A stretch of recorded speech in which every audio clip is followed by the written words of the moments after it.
तो आपको टेंशन लेने की कोई ज़रूरत नहीं है। Do not gate worry about it. अगर आप बीमार हो या बीमार फील कर रहे हो तो ये सारी चीज़ें जो इस वीडियो में बताई हैं उस चीज़ों को फॉलो करिए। Hello everyone, welcome to just mom time India.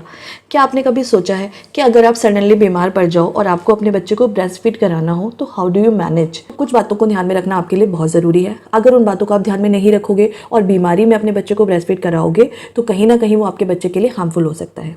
तो इस वीडियो में आज मैं आपको सारी बातें बताने वाली हूँ, जिन बातों को जानकर, जिन बातों को फॉलो करके आप बीमारी में भी अपने बच्चों को ब्रेस्ट फीड करा सकते हैं। ठीक है, तो वीडियो स्टार्ट करने से पहले नीचे एक छोटा सा सब्सक्राइब का बटन है, वो आपके लिए फ्री है। प्लीज़ वो सब्सक्राइब बटन दबा दीजिए ताकि आने वाली इन्फॉर्मेटिव वीडियोस भी आपको टाइमली मिलती रहे। तो सबसे पहले हमें ध्यान में रखना है कि अगर हम बीमार पड़ गए हैं तो हम अपने आप से कोई दवाइयाँ ना लें, कोई भी होम रेमेडीज़, घरेलू नुस्खे, ये सब चीज़ें फॉलो ना करें। कई बार ऐसा होता है कि हमें लगता है नहीं, छोटा सा सर्दी है, खांसी जुकाम है, तो उसमें कुछ भी अपने घरेलू नुस्खे ले लेते हैं या बिना डॉक्टर से पूछे कोई भी मेडिसिन ले लेते हैं। तो ये सब चीज़ें, अगर आप ब्रेस्ट फीड करा रहे हो तो ये सब चीज़ें बिल्कुल मत करिए।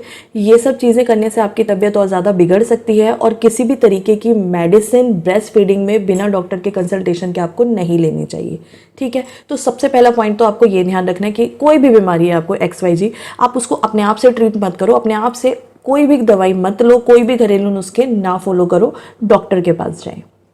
दूसरी चीज़ कि आपको अपने एक अच्छे डॉक्टर से कंसल्ट करना है, डॉक्टर को बताना है जो भी आपकी प्रॉब्लम है, जो भी बीमारी है उसके बारे में, और साथ ही साथ आपको ये भी इन्फॉर्म करना है डॉक्टर को कि आप बच्चे को ब्रेस्ट फीड करा रहे हो। तो डॉक्टर को अपने आप पता तो नहीं चलेगा कि आप ब्रेस्ट फीड कराते हो बच्चे को या नहीं कराते, वो आपको as a general patient treat करेंगे।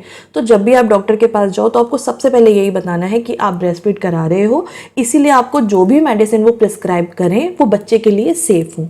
ठीक है, तो जब भी डॉक्टर के पास जाएं अपनी प्रॉब्लम तो बताएं, अपनी बीमारी तो बताएं, लेकिन डॉक्टर को ये ज़रूर बताएं साथ में कि आप ब्रेस्ट फीड करा रहे हो, ताकि वो डॉक्टर जो भी आपको मेडिसिन प्रिस्क्राइब करे वो आपके बच्चे के लिए सेफ हो। ठीक है, नेक्स्ट आपको क्या करना है कि आपको हाइड्रेटेड रहना है, बहुत सारे फ्लूइड्स लेने हैं, फ्लूइड्स का इंटेक बढ़ा दीजिए। ठीक है, पानी, जूस, कोकोनट वाटर। अगर आप बीमार हो तो बीमारी में आपको फ्लूइड्स ज़्यादा लेने पड़ेंगे और बेटर मिल्क प्रोडक्शन के लिए आपको अपनी बॉडी में फ्लूइड की मात्रा को बढ़ाना पड़ेगा। तो जितना ज़्यादा हो सकता है उतना ज़्यादा फ्लूइड कंज्यूम करना स्टार्ट करिए। नेक्स्ट आपको एक हेल्दी डाइट लेनी है जिसमें न्यूट्रिशंस की मात्रा ज़्यादा हो, क्योंकि जब हम बीमार होते हैं, जब हम बीमार पड़ते हैं, ऑलरेडी बीमारी में हम काफ़ी वीक होते हैं, काफ़ी कमज़ोर हो जाते हैं, तो हमें ज़रूरत होती है अच्छे अच्छे पोषक तत्वों की।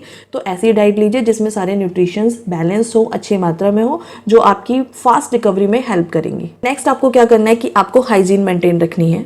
ठीक है, जो छोटे बच्चे होते हैं वो बहुत जल्दी इन्फेक्शन कैच करते हैं, तो अगर आपको किसी भी तरीके से, मान लो ऐसी कोई भी बीमारी है जैसे कि कोल्ड हो गया, ठीक है, ये इन्फेक्शियस होता है, एक बंदे से दूसरे तक कंटेजियस होता है, इन्फेक्शन लग जाता है, और बच्चे जो होते हैं वो बहुत जल्दी इन्फेक्शन कैच करते हैं। ठीक है, तो अगर आपके साथ कोई भी ऐसी बीमारी है जो एक से दूसरे को लग सकती है तो आपको प्रॉपर हाइजीन मेंटेन करनी है। देखो, आपको बच्चे को ब्रेस्ट फीड तो कराना ही है, बट कुछ चीज़ें हैं जो आपको फॉलो करनी पड़ेंगी कि अगर आप बीमार हैं तो जब भी आप बच्चे के पास जाएंगे हैंड वॉश करके जाएंगे। ठीक है, अगर आपको बहुत ज़्यादा खांसी आ रही है, कफ है, तो यूज़ करिए, जब आप ब्रेस्ट फीड करा रहे हो मास्क यूज़ कर सकते हो। ठीक है, अगर आपको लगता है बहुत ज़्यादा आप स्नीज़ कर रहे हो, छींक रहे हो, तो अपने कपड़े चेंज कर सकते हो, अपर वेयर एटलीस्ट चेंज कर लीजिए। मोस्ट इंपॉर्टेंटली, जब भी आप बच्चे को ब्रेस्ट फीड कराओगे आपको अपनी निप्पल वॉश करनी है, क्योंकि जब हम बीमार होते हैं बहुत ज़्यादा स्वेट आता है, मेडिसिन लेते हैं वो भी बहुत बार गर्म होती हैं, तो उससे भी हमारे अंदर से जो है ना स्वेटिंग निकलती है। तो हम पूरा तो अपने आप को हर बार नहीं क्लीन कर सकते, क्योंकि हर 2-3 घंटे में, 4 घंटे में ब्रेस्ट फीड कराना होता है, लेकिन जब भी ब्रेस्ट फीड कराएं तो हमेशा ध्यान दें कि प्रॉपर तरीके से अपने ब्रेस्ट को क्लीन करिए, अपने निप्पल को साफ करिए ब्रेस्ट फीड कराने से पहले। ठीक है, तो इस तरीके से आपको प्रॉपर हाइजीन मेंटेन करनी है। नेक्स्ट आपको क्या करना है कि आपको अपने बच्चे के साथ, जैसे हम जनरली क्या करते हैं, बच्चों को बहुत प्यार करते हैं, बच्चे को अपने पास रखते हैं, अपनी गोदी में रखते हैं, ज़्यादातर अपने पास रखते हैं। तो अगर आप बीमार हैं तो कोशिश करिए कि आप अपने घर में जो भी और सपोर्ट सिस्टम है उनकी हेल्प मांगिए, चाहे वो आपके स्पाउस हैं या कोई भी आपके घर में बड़े बूढ़े हैं। आप उस टाइम पे जब आप बीमार हो तो आप कोशिश करिए कि आप अपने बच्चे से बिल्कुल लिमिटेड कांटेक्ट बनाइए, मोस्टली सिर्फ ब्रेस्ट फीडिंग के टाइम पे ही उसके पास जाइए। ज़्यादा आप उसके पास रहोगे तो चांसेस ज़्यादा होते हैं कि बच्चे को भी हमारा इन्फेक्शन जो है लग सकता है। तो इसलिए थोड़े दिनों तक, जब तक आप ठीक नहीं हो जाएं, थोड़ा सा गैप मेंटेन करिए। नेक्स्ट चीज़ जो बहुत यूज़फुल होती है इस टाइम पे वो होता है ब्रेस्ट पम्प को यूज़ करना। आपको मैंने बहुत बार बताया ही है कि ब्रेस्ट पम्प को यूज़ करके हम अपना जो मिल्क है वो स्टोर करके रख सकते हैं। तो अगर आपकी कंडीशन ऐसी नहीं है कि बार बार आप उठ के बच्चे के पास जा सकते हो या बार बार इतने सारे स्टेप आपसे फॉलो नहीं किए जा रहे, बहुत ज़्यादा कमज़ोरी है आपके अंदर, तो उस सिनेरियो में आप क्या कर सकते हो, ब्रेस्ट पंप यूज़ करिए। जब भी आपके ब्रेस्ट में मिल्क बन रहा है आप उसको निकालिए, एक्सट्रैक्ट करिए ब्रेस्ट पंप के थ्रू, उसको स्टोर करिए और जब भी नेसेसरी होगा उसको फ्रिज में स्टोर करके रखिए। जब भी बच्चे को मिल्क की रिक्वायरमेंट होगी, जो भी आपके घर में है वो उसको फीड करा देगा थ्रू द स्पून और with the help of bottle, जैसे भी हो पाएगा। ठीक है, तो ब्रेस्ट पंप का आप यूज़ डेफिनेटली कर सकते हो। नेक्स्ट इंपॉर्टेंट चीज़ जो आपको सबसे ज़्यादा ध्यान में रखनी है, that you have to do lot of rest. ठीक है, आपको अपने आप को प्रायोरिटाइज रखना है, आपको अपने रेस्ट को टॉप प्रायोरिटी पे रखना है, क्योंकि आप खुद भी समझदार हो कि अगर आप बीमार हो और अगर आपको बीमारी से जल्दी निकलना है, क्योंकि आपका बच्चा आपसे दूर है, आपको इतना लिमिटेड कांटेक्ट करना पड़ रहा है, दूसरों की हेल्प लेनी पड़ रही है, तो आप भी चाहोगे कि आप जल्दी से जल्दी रिकवर हो, जल्दी से जल्दी ठीक हो।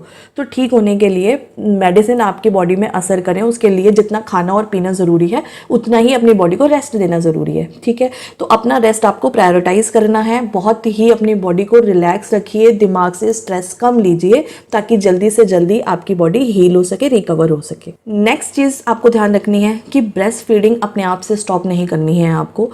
ये नहीं है कि अगर आप बीमार पड़ गए हो और आपको लग रहा है कि नहीं किसी भी तरीके का इन्फेक्शन आपके बच्चे को चला जाएगा तो आप ब्रेस्ट फीडिंग करना स्टॉप कर दो। ये आपकी खुद की बॉडी के लिए अच्छा नहीं है, क्योंकि जब आप बहुत टाइम तक ब्रेस्ट फीड नहीं कराते हो तो मिल्क तो ऑटोमेटिकली आपकी बॉडी में बन रहा है, प्रोड्यूस हो रहा है, तो जो हमारी ब्रेस्ट होती है वो काफ़ी हैवी हो जाती है, उनमें बहुत पेन होने लगता है। कई बार ब्रेस्ट फीड ना कराने की वजह से हमें इंटरनल फीवर भी चढ़ता है। ठीक है, तो ब्रेस्ट फीडिंग तो आपको स्टॉप करानी ही नहीं है, चाहे अगर आप नहीं उसको अपने बच्चे को अपना दूध नहीं भी पिलाना चाह रहे तो आप जो ब्रेस्ट पंप मैंने बताया उससे अपना ब्रेस्ट मिल्क एक्सट्रैक्ट कर लीजिए, भले ही बच्चे को मत पिलाइए, लेकिन ब्रेस्ट फीड स्टॉप नहीं करानी है आपको, और स्टॉप कराने की आपको ज़रूरत भी नहीं है। जैसे कि मैंने आपको बताया बहुत नॉर्मल है, बहुत नॉर्मल चीज़ है। ऐसी बहुत सी मेडिसिन होती हैं जो बेबी के लिए सेफ़ होती हैं, वो मेडिकेशंस डॉक्टर आपको प्रिस्क्राइब कर सकते हैं।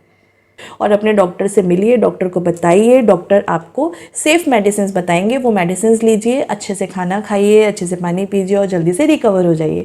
आई होप ये वीडियो आपको पसंद आई होगी। अगर ये वीडियो आपको पसंद आई तो नीचे सब्सक्राइब का बटन है, उसको प्रेस कर दीजिए और बेल नोटिफिकेशन ऑन कर लीजिए, सो दैट जितनी भी आने वाली इन्फॉर्मेटिव वीडियोज़ हैं वो आपको टाइमली मिल जाएंगी। Thank you, bye.